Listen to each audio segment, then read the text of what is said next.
మళ్ళీ 1000 మంది ప్రాణాలు పోయిన తర్వాత తెలంగాణ రాష్ట్రం ఇచ్చి కూడా ఒక మంచి అట్మాస్ఫియర్ ఇవ్వలేని పరిస్థితిలో తలుపులు పెట్టుకుని తెలంగాణ ఇచ్చుకునే పరిస్థితి ఏర్పడ్డదంటే దాన్ని ప్రాపర్గా మీరు హ్యాండిల్ చేయలేక, మీరు ప్రాపర్గా రీఆర్గనైజేషన్ బిల్లుని మీరు రాయలేక ఇవన్నీ కూడా జరిగినట్టుగా మేము భావిస్తున్నాం అధ్యక్ష.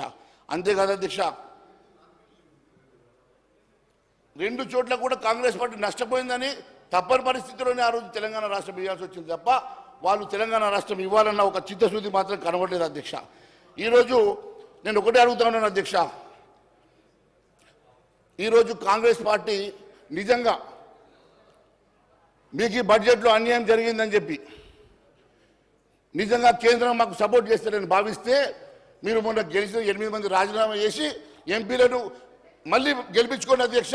అప్పుడు మేము నమ్ముతాం నిజంగా కేంద్రం మీకు అన్యాయం చేసిందా న్యాయం చేసిందా అని.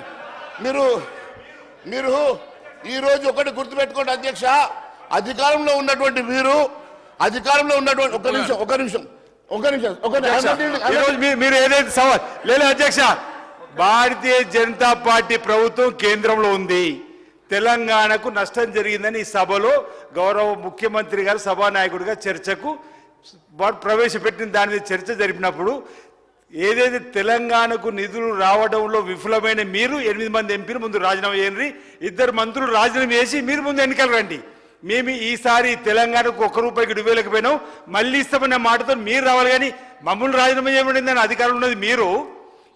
ఈరోజు రాష్ట్ర ప్రయోజనాల మీద మీరు మాట్లాడే ప్రయత్నం చేయాలి తప్ప ఈరోజు రాష్ట్ర ప్రయోజనాలు పక్కన పెట్టి ఈరోజు ఇప్పుడు పునర్విభజన చట్టంలో పక్కన ఆంధ్రప్రదేశ్ రాష్ట్రానికి అన్ని వేల కోట్లు పోతే అనా పైసా ఈరోజు నిన్నటి రోజు తెలంగాణ పదం కూడా ఎత్తని సందర్భం ఉన్నప్పుడు మీరు వెనకేసుకొస్తేట.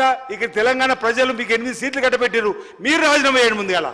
ఆ 8 సీట్ల ఎంపీలకు మీరు రాజీనామా చేస్తే ఈ మీ ప్రభుత్వం దిగి వస్తుంది. అప్పుడు ఆ కోణంగా మమ్మల్ని రాజీనామా ఏమిటి, మేము ఇక్కడ ఉన్నాము.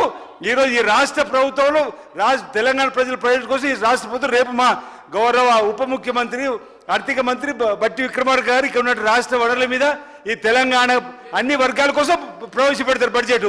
కానీ రాజీనామా మీరు చేయాలి, 8 మంది ఎంపీలు మీరు చేయాలని కోరుతున్నాను నేను.